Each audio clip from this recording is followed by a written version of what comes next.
ඉතින් අද පාඩමේදී අපි බලන්න හදන්නේ ඕපනින් එකේදී ඔයාව අහුවෙන්න පුළුවන් උගුලක් ගැන. ඉතින් දැන් මේ ඕපනින් ට්‍රැප් එක පටන් ගන්නෙ ස්කොච් ගේම් එකෙන්. දැන් D4 දැම්මම අපි කියනවා මේකට ස්කොච් ගේම් එක කියලා. ඉතින් නොටේෂන් එක ඔයාලට ඇදීම් ටික බලා ගන්න පුළුවන්. දැන් කලපිරේ ප්‍රධාන ඇදීම තමයි මෙන්න මේ පෝන් කපන එක. දැන් සුදුපිල සාමාන්‍යයෙන් කරන්නේ D4 පෝන් කපන එක. ඒක තමයි සාමාන්‍ය ජනප්‍රියම ඇදීම.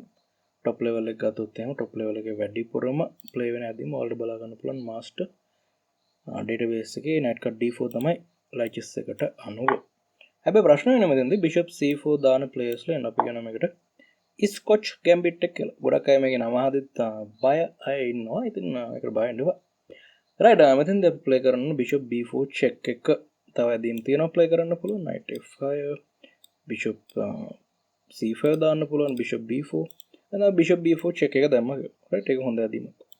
ඊට bishop b4 check එක දැම්මහම සුදු පිළට දාන්න පුළුවන් ඇදීමක් තමයි pawn c3 ඊට පස්සේ අපි සාමාන්‍ය කරන්නේ මේ pawn කපන එක. දැන් top grand masters ලා පවා මේ ඇදීම තමයි දාන්නේ. ඊට පස්සේ දැන් b pawn ගෙන් කපනවා සුදු පිළ. මෙන්න මෙතනදී ඔයාගෙන් මම අහන ප්‍රශ්නේ තමයි මේ bishop ඔයා කොහෙටද අදින්නේ? කැමති කොටුවක් කියන්න. දැන් අපි බලමු ආගේ උත්තරේ හරිද කියලා. ඔව් ආගේ උත්තරේ Bishop E7 නම් congratulations ගොඩක් හොඳයි උත්තරේ වැරදි. දැන් ඔය ඇත්තනේ උත්තරේ වැරදි. මෙතන දාන්න ඕන Bishop A5 වලට පාඩම මේ වුණා මෙතන open book එකේ පොඩ්ඩක් බලා ගන්න පුළුවන්. ඒක සමහර දාගෙන නැද්ද දෙව. Bishop A5 තමයි ඇත්තනම හරි උත්තරේ. එතන අය Bishop E7 ඇත්තනම වරදින්නේ. එක ගේම් එකක play වෙලක් තියෙනවා. ඒක play කරලා තියෙන්නේ 2200 ගානක රෙඩින් එකක් තියෙන play කෙනෙක් 1994 අවුරුද්දේදී. මෙතන ප්‍රශ්න වෙන්නේ Queen D5 ඊට පස්සේ සෑහෙන අමාරුයි මේ ඇටැක් එකට විරුද්ධව ප්ලේ කරන එක. ඉතින් දැන් එන්ජින් එක ටර්න් කරනකොට ලකුණු 4ක් විතර 6ක් මෙතන දීලා දෙනවා. ලයිචස් එන්ජින් එක. ඉතින් නයිට් H6 වගේ දාන්න වෙනවා ඊට පස්සේ. එතන බිෂොප් ගෙන් කැපුවට පස්සේ අපිට කාසල් කරගන්න තමයි වෙන්නේ. ඉතින් අපිට ඉත්තෙක් නැති වෙනවා. රයිට්.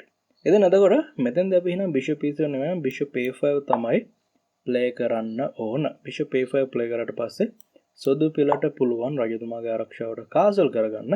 මෙතන ආයම වැදගත් ඇදීමක් බිෂප් අපි B6ට දාගන්න ඕන. රයිට්. ඉතින් එතකොට ඔය පුංචි උගල ගැන කියලා දෙන්න තමයි මේ වීඩියෝ එක දැම්මේ.